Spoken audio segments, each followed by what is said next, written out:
scan dinding rahim dah tebal, tanda krem-krem macam dah ada tapi tak sure.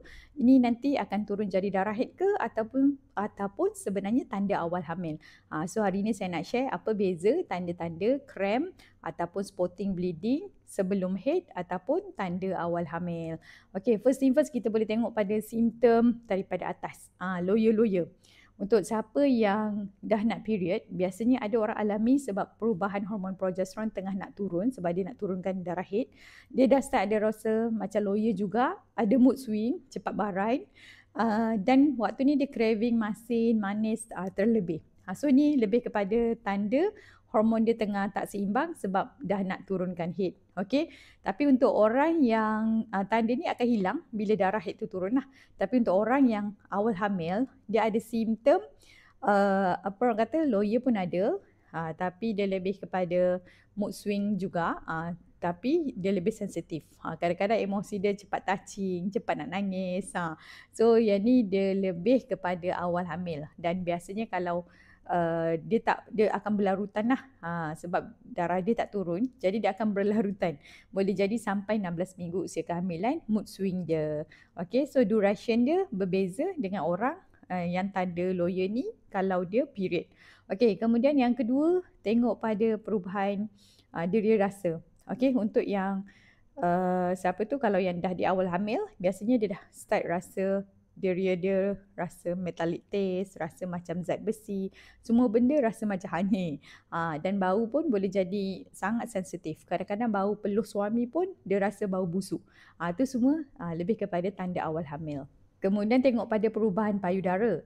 Kalau wanita yang dah nak period, payudara dia boleh berubah juga. Rasa tegang, okay? Kemudian sakit, tak selesa. Disertai dengan, tapi dia akan hilang bila haid dia dah turun. Untuk wanita di awal hamil, dia boleh rasa payudara dia lebih lembut, nampak tegang juga tapi lebih lembut, dan dekat area perubahan puting payudara tu, areola, nampak lebih gelap. Di samping tu ada juga yang keluar urat-urat lah. So urat pembuluh darah dia nampak lagi bengkak. So itu tanda awal hamil. Boleh alami sampailah sepanjang kita mengandung. Macam mana pula simptom krem, senak-senak kat bawah tu? So untuk di tanda kalau nak period, dia rasa senak krem tu kuat sikit lah. Dia hilang bila haid tu dah turun. Tapi untuk yang awal hamil biasanya rasa senggugut krem tu sikit-sikit je. Dan dia boleh berlarutan lah sampailah 16 minggu usia kehamilan sebab pada waktu ni penebalan dinding rahim masih tengah berlaku dan penempilan pun belum lagi cukup kukuh. Sebab itulah siapa yang dah mengandung nanti jangan lupa minum Efreti Mama juga, okay? Untuk sokong lagi penempilan janin dan pembentukan awal janin. Kalau spotting pula, dia boleh keluar untuk yang period, dia boleh keluar seawal 7 hari sebelum nak period pun boleh keluar. Tapi spotting dia lebih kepada macam darah koko-koko, darah pekat ataupun darah terang. So kalau darah pekat, darah terang ni lebih kepada haid lah, nak turun haid. Dan dia boleh jadi sikit-sikit 3 hari, lepas tu hari keempat dia terus turun darah banyak. So tu memang darah haid lah. Kalau untuk jenis yang spotting fasa penempilan, dia boleh sikit saja tumpuk-tumpuk, sama ada cerah sangat ataupun coklat cair. So simptom spotting ni boleh berlarutan sampailah 16 minggu usia kehamilan. Sebab macam tadi saya bagi tahu penempilan belum kukuh.